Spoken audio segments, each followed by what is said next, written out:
December 10th, 1992. The coldest storm in years buries New York City in snow. At 2 a.m., a massive blackout hits, killing power across the city. No lights, no phones, no cameras. Marcus, a lone clerk at an all-night gas station mart, decides to stay open through the chaos. What starts as another shift becomes a night of survival when armed men arrive with stolen money and nowhere to hide.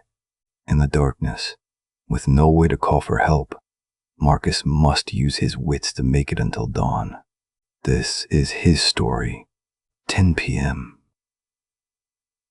The wind screamed against the windows of the quick stop, hurling snow in sheets so thick Marcus could barely see the pumps outside. He wiped down the counter for the third time that hour, a nervous habit he'd picked up during slow nights. The fluorescent lights flickered. They'd been doing that since 9. The radio crackled behind him. Weather service, calling it the storm of the decade. Temperatures dropping to the coldest in years. Marcus turned it down. He already knew. He could feel it seeping through the walls despite the struggling heater. A pair of headlights cut through the white darkness outside. A sedan pulled up, hazards blinking. Marcus watched as a woman in a business suit stumbled out, coat pulled tight. She burst through the door in a cloud of snow and cold air. "I need coffee. Anything hot," she said, teeth chattering. Marcus poured her a cup from the pot he'd made at 8, still warm enough. "You should get home," he said. "They're saying this is only getting worse." She wrapped her hands around the cup. "I'm trying. Roads are a nightmare. My car's on empty. Pump 3's clear. Cash only though. Card reader's been acting up." She pulled out a wallet. "Course it is." After she left, Marcus walked to the window. Her taillights disappeared into the storm within seconds. The street was empty now. Dead. Even the diner across the street had closed early, its neon sign dark. He was the only light left on this stretch of avenue. The phone rang. His manager, Eddie. "Marcus, you still there? Where else would I be?" "Listen, if it gets too bad, close up early. I don't need you freezing to death for minimum wage. I'll be fine. Stubborn as always. Lock up if no one shows by midnight. Stay safe, kid." The line went dead. Marcus stared at the receiver, then hung it up. The truth was, he needed the hours. Rent was due in a week, and he was short. Always short. 11 p.m. 2 more customers in the last hour. A cab driver buying cigarettes. An old man who didn't buy anything, just stood by the heater for 10 minutes before shuffling back out into the cold. Marcus let him stay. Nights like this, humanity counted for something. The lights flickered again. Longer this time. Marcus looked up at them, frowning. The whole grid felt unstable. He made a mental note of where he'd left the flashlight. Under the register. The door chimed. The guy in his 30s walked in. Expensive leather jacket crusted with snow. Dress shoes completely wrong for the weather. He had that look. Twitchy energy. Eyes moving too fast. "Help you?" Marcus asked. Just looking. The man walked the aisle slowly, picking up items, putting them back. A bag of chips. A bottle of water. His hands trembled slightly. Marcus tracked him in the reflection of the security monitor behind the counter. The camera was recording. Little red light blinking steady.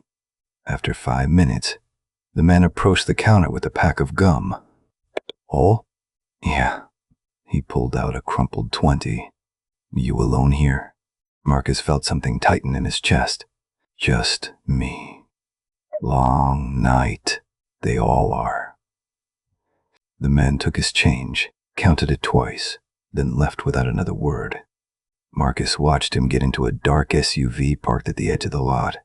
The vehicle didn't leave, just sat there, engine running, exhaust visible in the freezing air.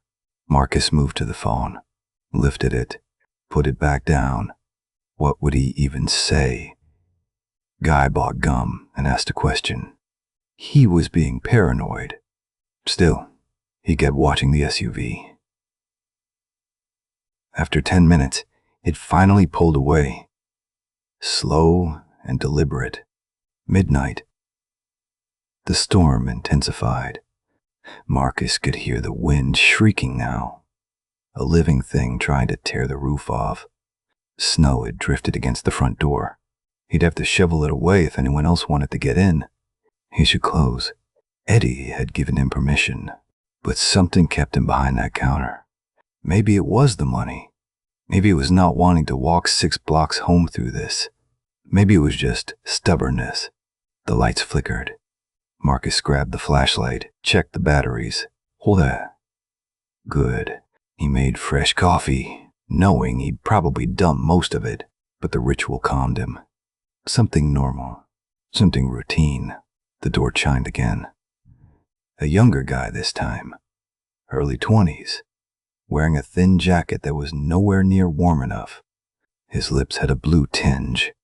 Man, you're a lifesaver, the guy said, heading straight for the coffee. I've been walking for an hour. Phone died. Where are you trying to get to? Brooklyn. I know. Not happening tonight. He poured coffee with shaking hands. You know anywhere around here? I could wait it out. That diner's closed. Just here. The guy nodded, sipping his coffee. I'm Tyler. Marcus. Tyler paid in quarters and dimes, counting them out carefully on the counter. Sorry. It's all I got. It's fine. Tyler settled into the corner by the magazines, nursing his coffee. Marcus didn't mind the company.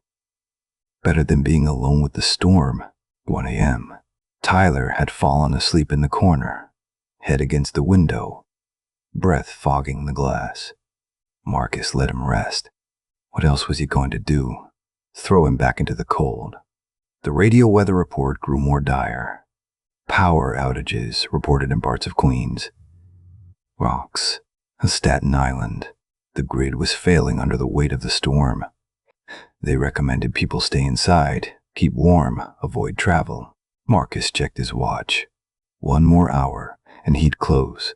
Eddie wouldn't blame him. The lights flickered, then steadied, then flickered again, longer this time, then died completely. The sudden darkness was absolute. Marcus's heart jumped. He fumbled for the flashlight, clicked it on. The beam cut through the black, illuminating dust floating in still air. The heater had stopped. The refrigerators went silent. Even the eternal hum of electricity vanished, leaving only the howl of wind outside. Tyler woke up. What happened?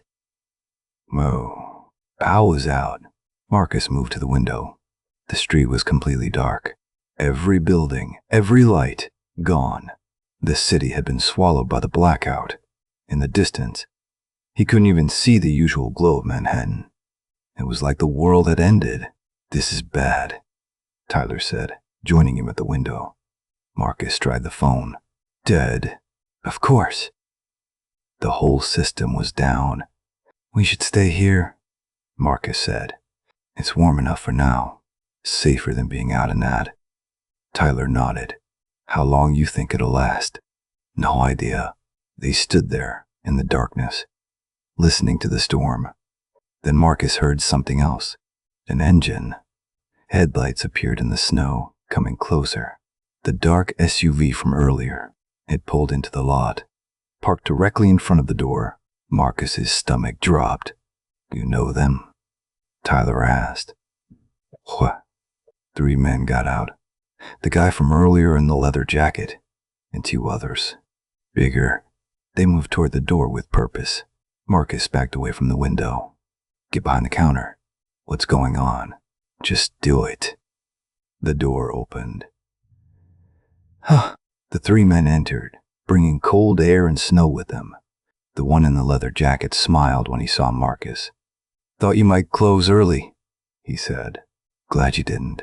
We're closed now, Marcus said, trying to keep his voice steady. No power. Can't run the registers. That's okay. We're not here to buy anything. The 2 bigger men spread out, blocking the aisles. One of them locked the door behind them.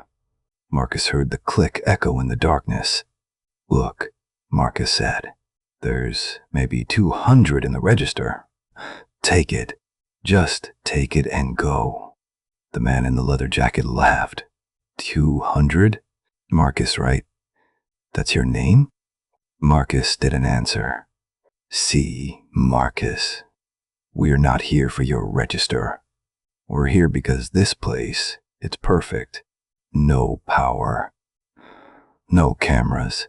Boys, no witnesses. Just a long, cold night where anything could happen." He stepped closer. "And we need somewhere to wait. 2 a.m. They've been sitting in the darkness for an hour." The man in the leather jacket, whose name was Vincent, had made himself comfortable behind the counter, going through drawers, pocketing cigarettes and cash. The two bigger men, who Vincent called Ray and Dog, watched the door and windows. Marcus and Tyler sat on the floor near the cold refrigerators. Tyler's hands shook, but not from the cold anymore. "What are we waiting for?" Marcus finally asked. Vincent looked at him, illuminated by flashlight. "A friend. He had some business to take care of tonight." "Business? It got a lot easier when the power went out. He'll be here soon. Then we'll be gone." "And us?" Vincent smiled. Vincent smiled. "That depends on how smart you are." Ray, the bigger of the two men, moved to the window. Tar coming. Everyone tensed. Headlights appeared, slow and cautious through the storm. A different vehicle this time. A van. It pulled up next to the SUV. Two men got out. One was older, wearing an expensive coat. The other was younger, barely looked 18. They entered quickly. "About time," Vincent said. "We were getting bored." The older man brushed snow off his shoulders. "Route took longer than expected. Roads are buried." He looked at Marcus and Tyler. "Who are they?" "Employees. They were here when I arrived." The older man's expression hardened. "Vincent, relax, Sal. They're not a problem." "Are you boys?" Marcus shook his head. Tyler did the same. And Ray chose. Sal didn't look convinced, but he nodded to the younger man. "Bring it in." The young guy went back to the van. He returned carrying a large duffel bag, heavy from the way he struggled with it. He dropped it on the counter with a thud. Vincent unzipped it. Even in the flashlight beam, Marcus could see the money. Stacks and stacks of bills rubber-banded together. "Beautiful," Vincent said. "Count it," Sal ordered. Vincent started pulling out stacks, organizing them. Ray and Dog kept watch. The young guy stood near Sal, nervous energy radiating off him. Tyler leaned close to Marcus, whispering, "What do we do?" "Nothing. We stay quiet, and we survive. They're not going to let us go." Marcus wanted to argue, but Tyler was probably right. They'd seen faces, heard names. The money looked serious. Stolen, most likely. These weren't the kind of people who left witnesses. He scanned the store with his eyes, looking for anything useful. The flashlight beam moved as Vincent counted, creating dancing shadows. The door was locked. Ray stood in front of it anyway. The back door led to an alley, but Dog was positioned where he could see it. They were trapped. 3 a.m. Vincent finished counting. "It's all here. 450,000. Sal nodded. "Now we split it and disappear. With the storm and the blackout, we've got until morning before anyone knows what happened." "What about the job?" Ray asked. "Already done." Sal allowed himself a small smile. The warehouse hit went perfectly. No alarms, no cameras, no witnesses. By the time they realize how much is missing, we'll be long gone. Vincent started dividing the money into separate bags. Marcus watched, trying not to think about what came next. These men had just confessed to a major robbery in front of them. That couldn't be an accident. That couldn't mean anything good. Tyler's breathing had become rapid, panicked. Marcus put a hand on his shoulder, a silent message. Stay calm. Sal noticed. The kid's scared. Wouldn't you be? Vincent said without looking up. The young guy near Sal shifted his weight. Sal, what are we going to do about them? What do you think, nephew? Oh, the nephew went pale. We can't just... Sal's voice turned cold. We can't just... What? Let them walk out of here. Call the police in the morning. Identify all of us? They don't know anything. The nephew protested weakly. They know enough. Marcus's mind raced. He had to do something. Okay. Something. Wait. You said nephew. Sal's eyes fixed on him. Excuse me? Marcus stood slowly, hands visible. You're his uncle. It's family. That means something, right? That means you have a code. Sit down, Ray growled. Let him talk, Sal said, curious. Marcus swallowed. Look, we don't want trouble. We don't want to be here any more than you want us here. But killing 2 people, that's different than robbery. That's crossing a line. Your nephew knows it. I can see it on his face. The nephew looked away. Vincent laughed. Kid's got guts. I'll give him that. Sal studied Marcus in the darkness. What exactly are you proposing? Let us go. We'll wait until morning. Report the power outage. Say the store was empty all night. You'll be gone. We'll be alive. Everyone wins. And we just trust you. You don't have to trust me. You have to trust that killing us makes things worse, not better. Bodies get investigated. Missing store clerks get investigated. But a random robbery during a blackout? That's just bad luck. Sal was quiet for a long moment. Then he nodded slowly. You make a compelling argument. He pulled out a gun, which is why I almost believe you. Butch! Marcus's heart stopped. Almost, Sal repeated. But I didn't get this far by taking chances. 4 a.m. The gun changed everything. The temperature in the store had dropped. Marcus could see his breath now. Tyler had gone silent, shut down with fear. Vincent finished dividing the money. 4 bags, arranged neatly on the counter. We should move, he said. Storm's not letting up, but we can't stay here all night. Sal still held the gun, pointed casually in Marcus and Tyler's direction. What about our witnesses? The nephew spoke up, voice shaking.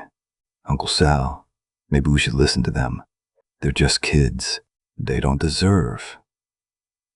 I don't pay you to have a conscience, Sal snapped. I pay you to be smart. I pay you to be smart.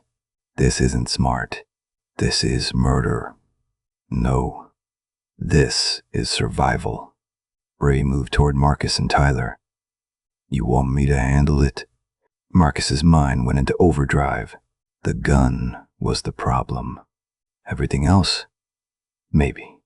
The store was dark. The storm was loud. If he could create confusion, chaos, maybe they could run. Maybe. Wait, Marcus said. The money. Everyone looked at him. Everyone looked at him.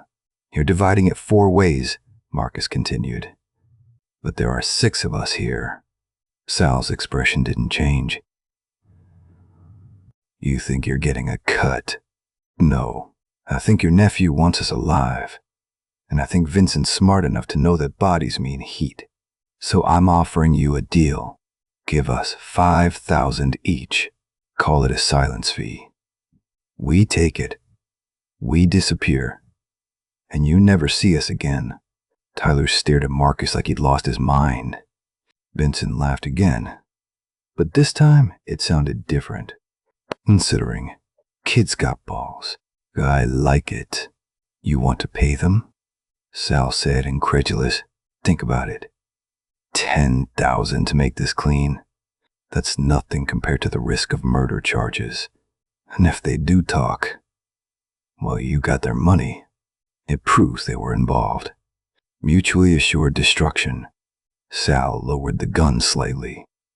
You're saying if they take money, they're accomplices. Exactly.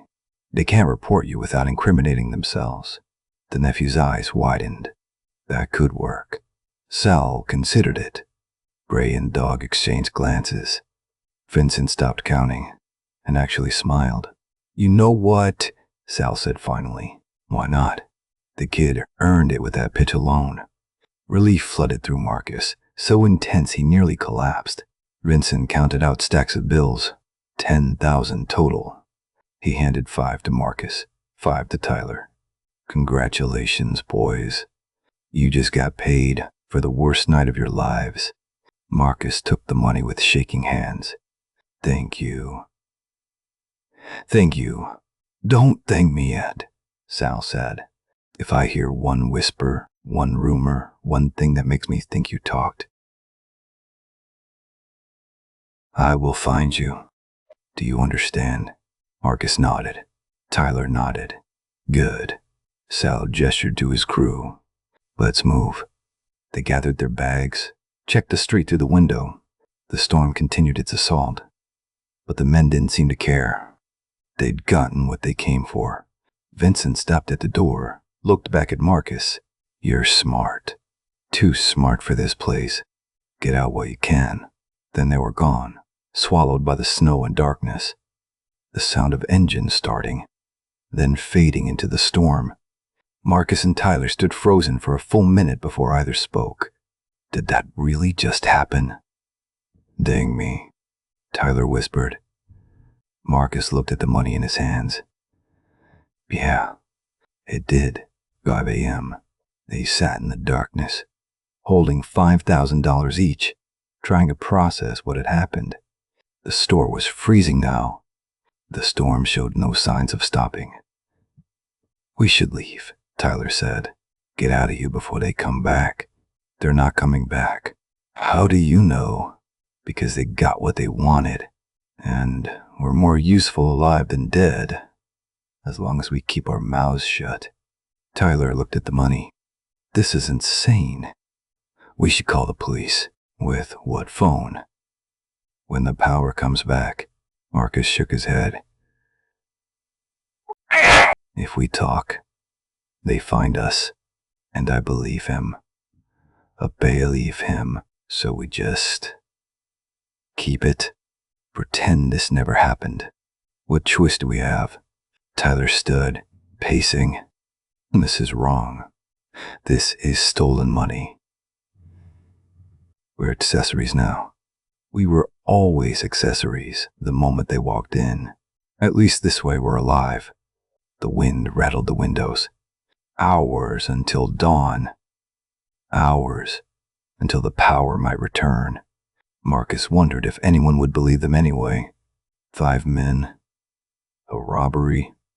A blackout. A convenience store in the middle of nowhere. It sounded like a story. A lie. Maybe that's all it would ever be. 6 a.m. Tyler had fallen asleep again, exhausted from fear and adrenaline. Marcus stayed awake, watching the gray light of approaching dawn begin to filter through the snow. The storm was finally weakening. He counted the money again. $5,000. More than 2 months' rent. 3 months of groceries. It was wrong. It was illegal. It was also the difference between making it and being evicted. Benson's words echoed in his head. Get out while you can. Maybe he would.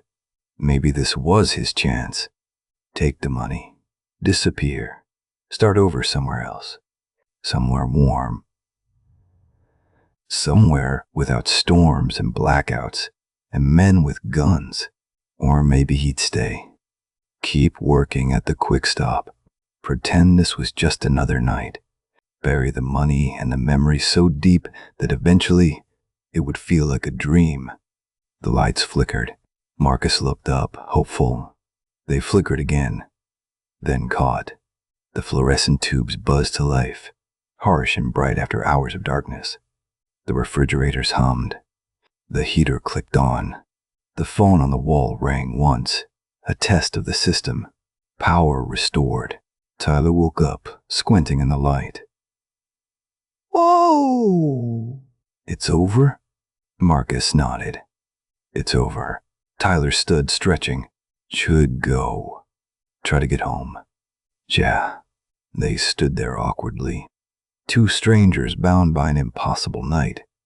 If anyone asks... Tyler started. We don't know each other, Marcus finished.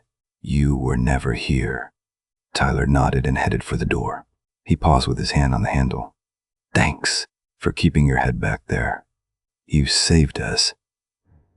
Just survive, Marcus said. That's all that matters. Tyler left, disappearing into the early morning gray. Marcus watched him go, then turned to survey the store. Everything looked normal, like nothing had happened. No evidence. Hoist. He tucked the money into his jacket, went behind the counter, and opened the register. Empty. Just like Vincent had left it. He'd have to report that. A robbery during the blackout. Cash stolen. Card readers down, so no way to verify. Just bad luck. The story wrote itself. 7 a.m. Eddie arrived at 7:15, bursting through the door, red-faced and worried. Marcus. What? I tried calling all night, but the lines were dead.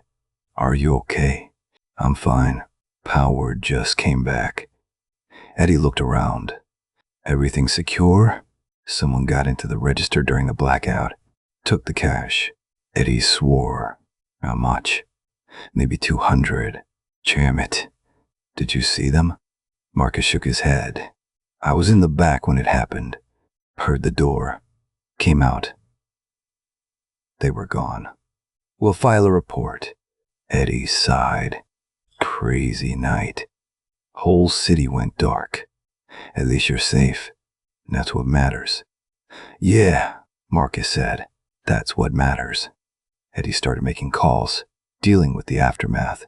Marcus cleaned up, restocked, made fresh coffee. The routine calmed him. Everything normal. Everything fine. By 8, the sun was up, pale and cold behind lingering clouds. The storm had passed. Snowplows worked the streets. The city came back to life slowly, shaking off the night. Marcus's shift ended at 9. He walked home through snow-packed streets, hands in his jacket pockets, feeling the weight of the money against his chest. He thought about Sal and Vincent and Ray and Dog, where they were now. If they'd made it out clean, if anyone was looking for them yet. He thought about Tyler, hoping the kid made it home, hoping he'd stay quiet. He thought about himself, about the choice he'd made, about the line he'd crossed. The storm was over. The blackout had ended. But some things, Marcus knew, stayed dark forever. When he reached his apartment, he hid the money behind a loose panel in the closet. He'd decide what to do with it later. For now, it was insurance, proof that he'd survived. He lay down on his bed, fully clothed, and stared at the ceiling. Outside, the city continued its recovery. Plows scraping, people shouting, life going on. Inside, Marcus lay still, replaying every moment, every decision, every word. The coldest storm in years had come and gone, and he'd made it through. Barely. The phone rang in the other room. Marcus didn't move to answer it. Probably Eddie checking in again, or his landlord, asking about rent. It rang and rang, then stopped. Silence. Marcus closed his eyes. In the darkness behind his eyelids, he saw the gun. The money. Vincent's smile. Get out while you can. Maybe he would. maybe tomorrow. For now, he just needed to sleep, to forget, to survive another day in a city that never stopped, even when the lights went out, even when everything went dark, even when the storm came and buried everything under layers of white. Survival was all that mattered, and Marcus had survived, whatever it cost. Whatever it meant, he'd survived. The end.